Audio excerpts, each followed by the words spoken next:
Nessa aula a gente vai tratar rapidamente de combinações lineares entre vetores no espaço vetorial. Então a gente começa com um ingrediente que é V, um espaço vetorial sobre os reais.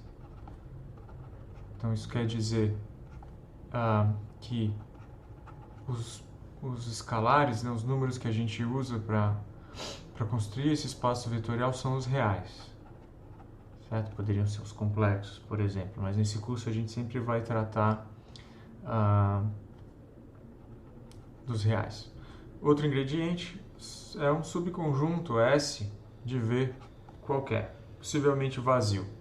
Então, S é um subconjunto dos elementos de V, então formado de vetores também. Então, o que é uma combinação linear dos elementos de S, né? Quando é que a gente diz que certo vetor U, né, é combinação, o elemento de V, combinação linear dos elementos de S. Então, esse U é um U em V. Quando é que a gente diz que ele é a combinação linear dos elementos de S? Bom, essa definição ela é dada da seguinte maneira.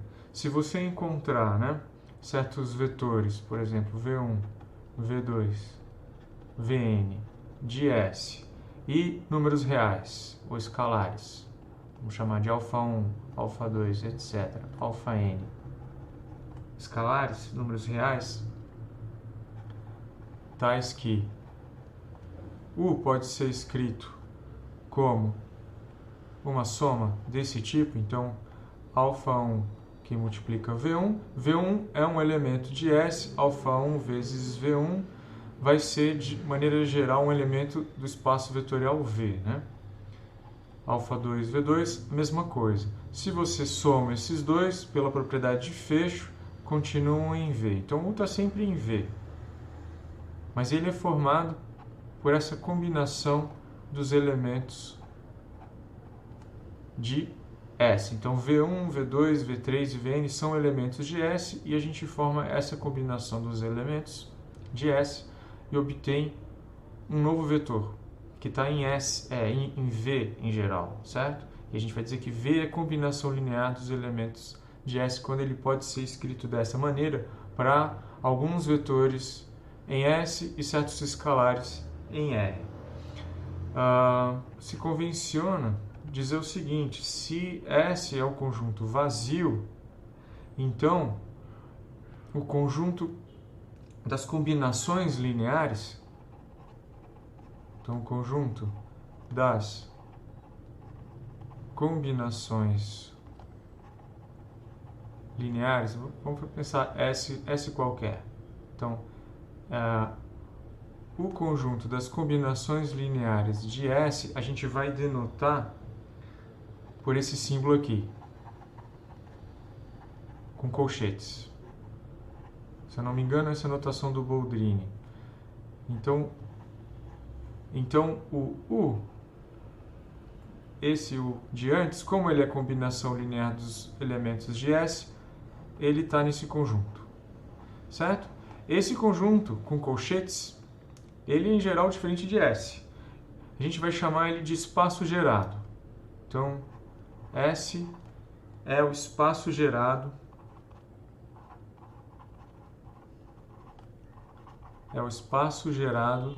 por S. Então, se você tomar combinações lineares, imagina todas as combinações lineares possíveis dos elementos de S, isso vai te dar um conjunto. Esse conjunto é o que eu estou denotando por esses colchetes, é o espaço gerado. Ele vai ser bem maior que S em geral, a gente vai ver alguns exemplos agora. Então, em particular, se o conjunto for tal S, né? Se S for vazio, então outra observação, se S for o conjunto vazio, ainda assim a gente vai convencionar que esse cara aqui é não vazio e ele é o espaço ou conjunto unitário com o vetor nulo, né? Esse zero aqui é o vetor nulo no espaço vetorial V. Então, V é um espaço vetorial arbitrário que satisfaz aqueles 10 axiomas e a gente convenciona que o espaço gerado por esse subconjunto aqui, o conjunto vazio, é esse espaço vetorial aqui, um espaço vetorial trivial. Isso é só uma convenção. Bom, quando você considera, né, o conjunto de todas as combinações lineares de S, você obtém um novo conjunto. Mas que conjunto é esse? Esse é um conjunto que herda as propriedades do espaço vetorial S. De fato, você pode mostrar que esse camarada, o espaço gerado por S, é um espaço vetorial. Por isso a gente chama ele de espaço gerado. Como é que você pode mostrar isso? Bom, ele claramente é um subconjunto de V, certo? Como ele é subconjunto, de acordo com o que a gente viu na aula anterior, basta mostrar que os dois axiomas de fecho valem. Então você tem que mostrar que a soma de elementos aqui continua estando aqui dentro, ou seja, continua sendo combinação linear dos elementos de S, e o múltiplo de uma combinação linear continua sendo uma combinação linear. Com isso, você chega a essa conclusão que o espaço gerado é sempre um espaço vetorial. E olha, o espaço, quando S é vazio, o espaço gerado é um espaço vetorial, é um espaço vetorial trivial. Então, essa definição aqui, né, ela é consistente com esse resultado. Esse é o sentido dela. Bom, vamos ver, vou listar algumas propriedades do espaço gerado. Tá? Então, algumas propriedades. A primeira propriedade, por exemplo, que é relativamente óbvia, é que o conjunto S está contido no espaço gerado.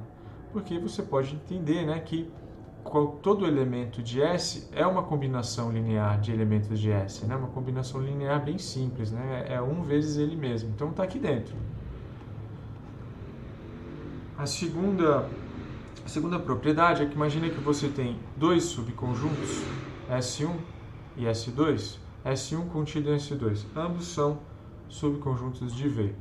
Então, você pode verificar que o espaço gerado por S1, que é o conjunto menor aqui, ele está contido no espaço gerado por S2. Ou seja, toda combinação linear dos elementos de S1 é combinação linear dos elementos de S2. Isso é claro porque S1 está contido em S2. Então, uma combinação dos elementos de S1 também é uma combinação dos elementos de S2, já que todos os elementos de S1 estão em S2.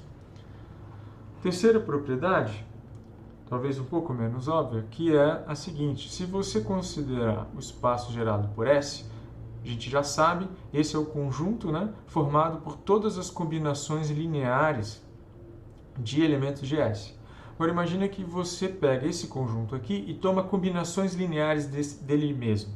Aí você pode ver que isso pode ser reescrito como combinações lineares de S, ou seja, se você tomar combinações lineares de combinações lineares, você continua com o mesmo conjunto, né? Não muda o espaço vetorial.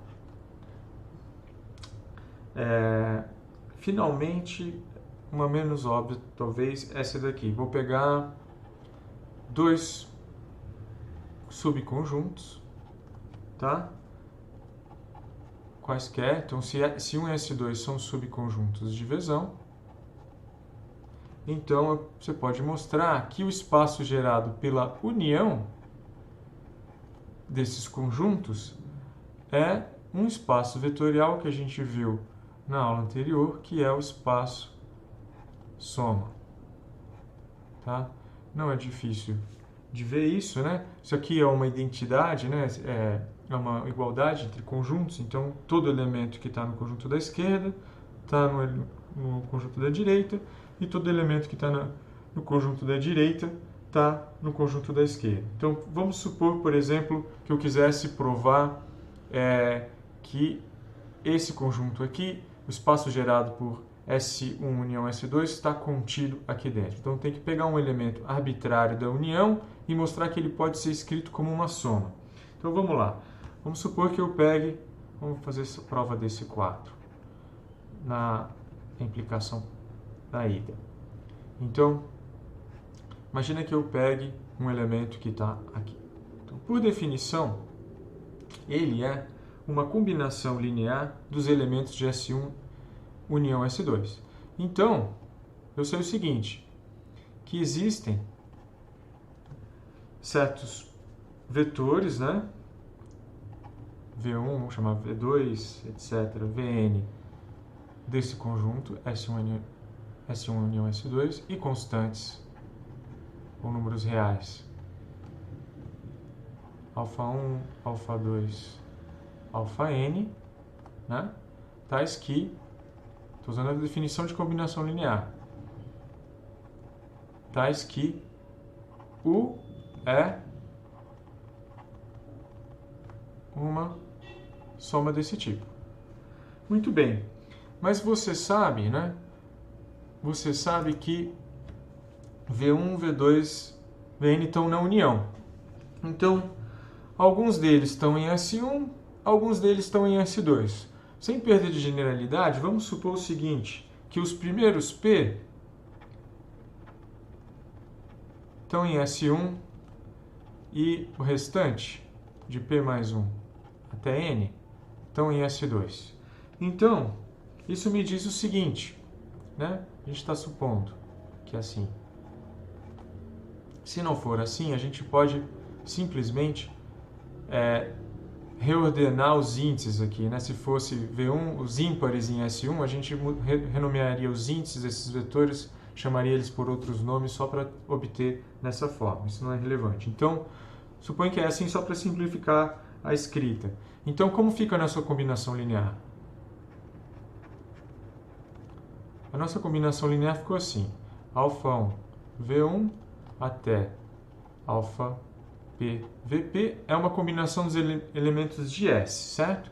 Então, isso aqui está no espaço gerado por S1. Depois o restante, né, dos vetores, que vai de P mais 1 até N. Então, alfa P mais 1 vezes VP mais 1 até alfa N VN. Então, o restante dos vetores estão todos em S2. Isso é com uma combinação linear dos elementos de S2. Portanto, o que a gente tem? U pode ser escrito como uma soma de um elemento que está no espaço gerado por S1, mais um elemento que está no espaço gerado por S2. Isso quer dizer, né? Isso quer dizer que U está no espaço soma, que é isso que significa esse espaço soma, né? Sempre que você tem dois espaços vetoriais e um vetor está na soma, quer dizer, ele pode ser decomposto, um pedaço está no primeiro, um pedaço está no segundo, que é o que está acontecendo aqui. Ainda teria que fazer a volta, né? Pegar um elemento que está na soma e mostrar que ele, no espaço gerado, né? Esse espaço, a soma desses espaços gerados, e mostrar que ele está no espaço gerado de S1 união S2, mas isso é tranquilo de fazer. Então, eu acho que dá para fazer com o que eu já mostrei. Vamos lá, vamos ver alguns exemplos. Vamos ver alguns exemplos. Vou começar com um exemplo bem simples. Vamos pegar o R2, por exemplo, e um vetor qualquer no R2 que não seja o vetor nulo. Então eu me pergunto qual é o espaço gerado pelas combinações lineares desse único vetor. Então está aqui o R2. Está aqui o R2. Quem seria esse conjunto? Ora, uma combinação linear aqui, como eu só tenho um vetor, eu só posso considerar múltiplos dele, né? As combinações lineares aqui vão ser escalares vezes V. Então, vão ser todos os vetores dessa forma aqui, com A real. Então, pega um vetor V qualquer, por exemplo, esse vetor V, não nulo. Considera múltiplos dele, você vai andar na direção, né, dele sempre, ou para frente ou para trás. O que você vai obter é uma reta que passa pela origem, né? Essa é a interpretação então geométrica desse cara aqui, que é um espaço vetorial, né, um subespaço do R2. Bom, vamos ver um exemplo um pouquinho mais envolvido. Talvez vamos pegar o R2 ainda, mas dessa vez Então, V é o nosso o R2. Quando eu não estou escrevendo aqui, né, quem são as operações de soma de vetores e multiplicação por escalar. Se eu não digo, é para assumir que são as operações naturais no R2, que vocês conhecem de soma e multiplicação, que a gente viu já. Bom, vamos supor agora que, em vez de um vetor, eu pego dois vetores. Então, o nosso conjunto, subconjunto, tem dois elementos, né? Nosso S de antes. Dois elementos. E eu vou pegar, só para fixar as ideias, eu vou pegar eles como sendo os versores. Então, V1 é o versor na direção X, V2 é o versor na direção Y. Aí eu me pergunto quem é agora o espaço vetorial, né, o espaço gerado por V1 e V2. Quem são todas as combinações lineares de V1 e V2? Se você pegar um elemento arbitrário, um V arbitrário no R2, em coordenadas, ele vai se escrever assim, né? Para algum X e para algum Y. Se a gente for desenhar, então está aqui o R2, eu peguei um vetor V, esse é um vetor V, ele tem uma coordenada X, ele tem uma coordenada Y, então ele se escreve em coordenadas dessa forma. E eu posso escrever isso assim, ó. Isso é X na direção 0, mais Y na direção 0, 1. Ou seja, se eu considerar agora os versores I e J, né? Esses caras aqui, esse seria o I, esse seria o J.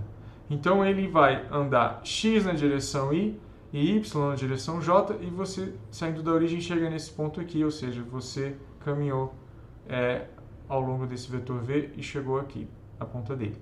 Então, o que dá para dizer é que esse vetor V é uma combinação linear dos vetores V1 e V2. Quem são as constantes reais? X e Y. Mas V é qualquer.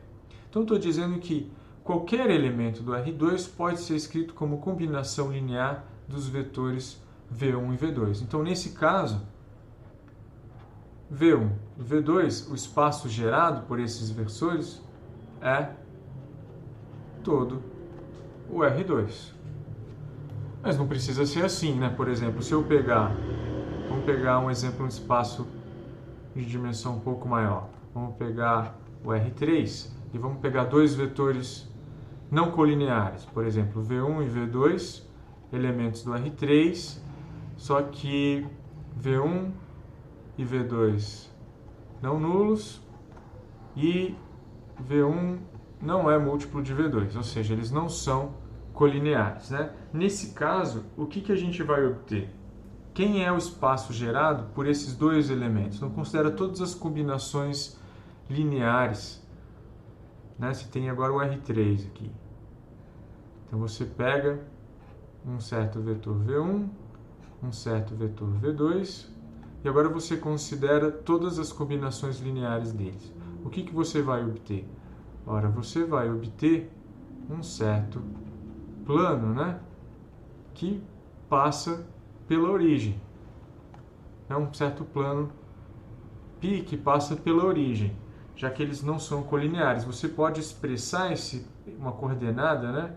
Por exemplo, aqui são os eixos coordenados. Você pode expressar um vetor nesse plano, né, x, y, z, da seguinte maneira, né? Se você considerar, por exemplo, produto vetorial entre V1 e V2, você vai obter um vetor que é perpendicular ao plano, certo? Então, V1, V2 é perpendicular ao plano, e fizer o produto escalar com esse vetor de coordenada x, y, z que está no plano, isso vai dar zero. Então, a equação desse plano pode ser escrita assim, né?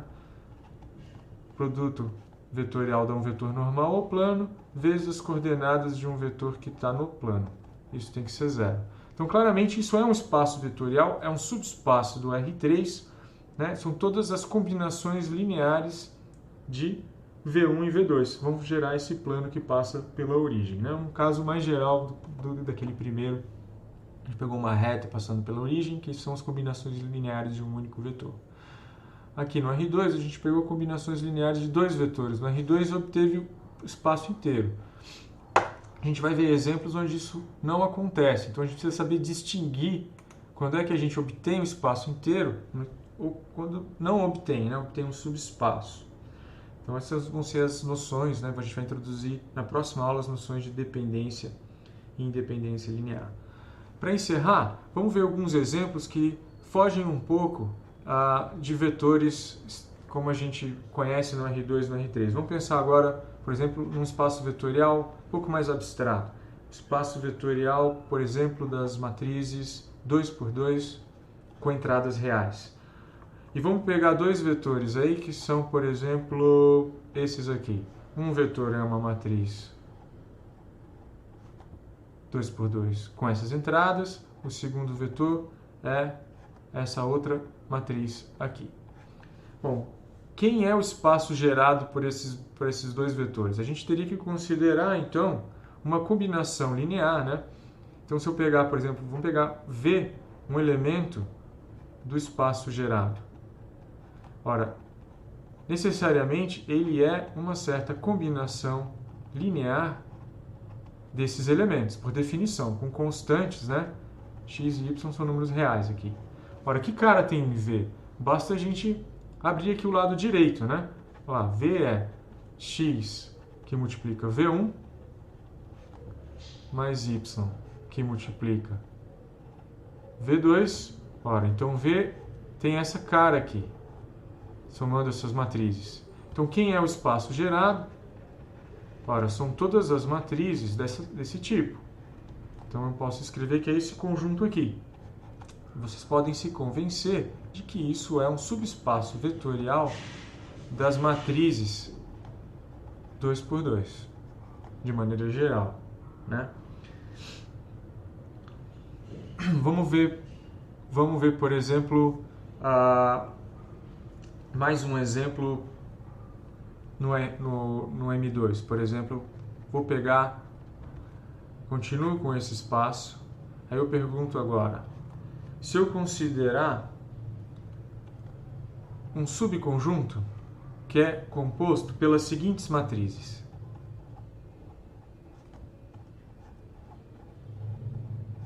Por 4 matrizes. Essas 4. E pergunto para vocês, qual é o espaço vetorial que você obtém tomando combinações lineares desses 4 elementos? Ou seja, qual é o espaço gerado por S? Vocês podem se convencer rapidamente que esse espaço é todo o M2, certo? Como que você faz isso? Exatamente como eu fiz antes. No caso, né, do R2 aqui. O que a gente fez no caso do R2? Eu já tenho uma intuição de que esses vetores eles vão gerar todo o R2. Então, o que eu faço? Eu pego um elemento arbitrário do R2 e mostro que ele pode ser escrito como combinação linear desses vetores. Aqui você vai fazer o mesmo. Se você pegar um elemento qualquer do M2, né, vou fazer. Pega um elemento qualquer. Por exemplo, essa é uma matriz genérica que está aqui, certo? Ora, eu posso escrever isso como combinação linear desses elementos? Posso. Né? Posso sim. É essa combinação linear aqui. E esse elemento que eu peguei é genérico. Certo?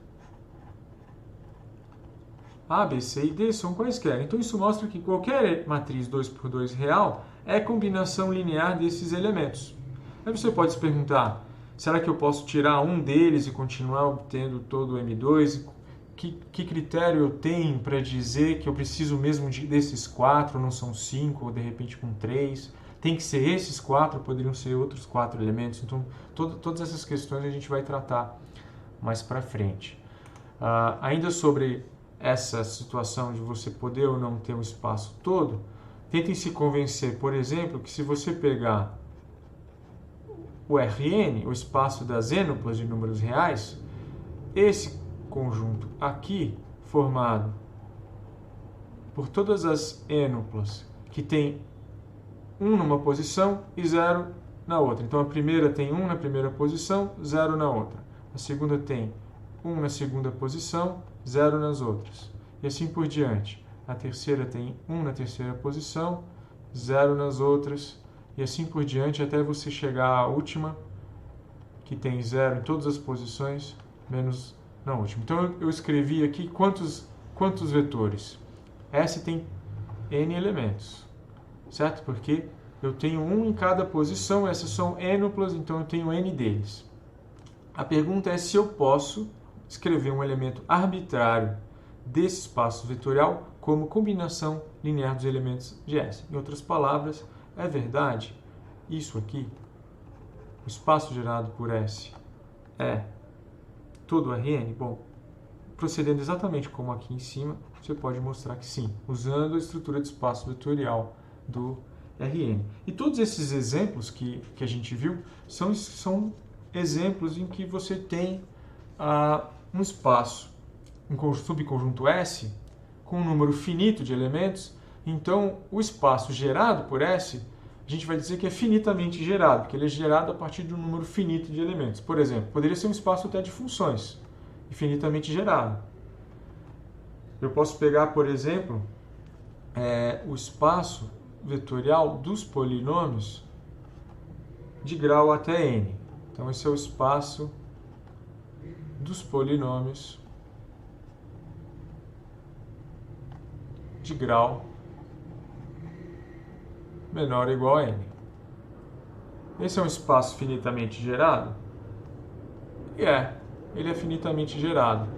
Qualquer polinômio pode ser escrito como combinação linear de um conjunto S que tem um número finito de elementos. Que conjunto? Que conjunto é esse? Seria esse aqui, ó. Ver se vocês se convencem de que esse é um conjunto, que é x², x ao cubo, etc., até n. Se eu tomar, são todos polinômios, concordam? Então, se eu tomar combinações lineares desses elementos, eu obtenho um polinômio de grau no máximo n. Qualquer polinômio de grau no máximo n é combinação linear desses elementos? Ora, exatamente como antes, o que você faz? Você pega um camarada qualquer aqui dentro, tá? Então ele vai se escrever de que maneira? Ele vai ser uma função assim. Ele vai ser uma certa constante vezes 1, uma constante vezes x, uma outra constante vezes x², e assim por diante. Essa é a forma canônica de um polinômio de grau até n. E repara que ele nada mais é do que uma combinação linear desses vetores aqui, que são polinômios, esse conjunto está aqui, né? Com constantes a0, a1, etc., a n reais. Então vejam, de fato, esse espaço ele é finitamente gerado, porque o espaço gerado por esses elementos é todo o conjunto. Mas não precisa ser assim, né? Pode ser que o seu espaço gerado não seja finitamente gerado, né? Então, por exemplo,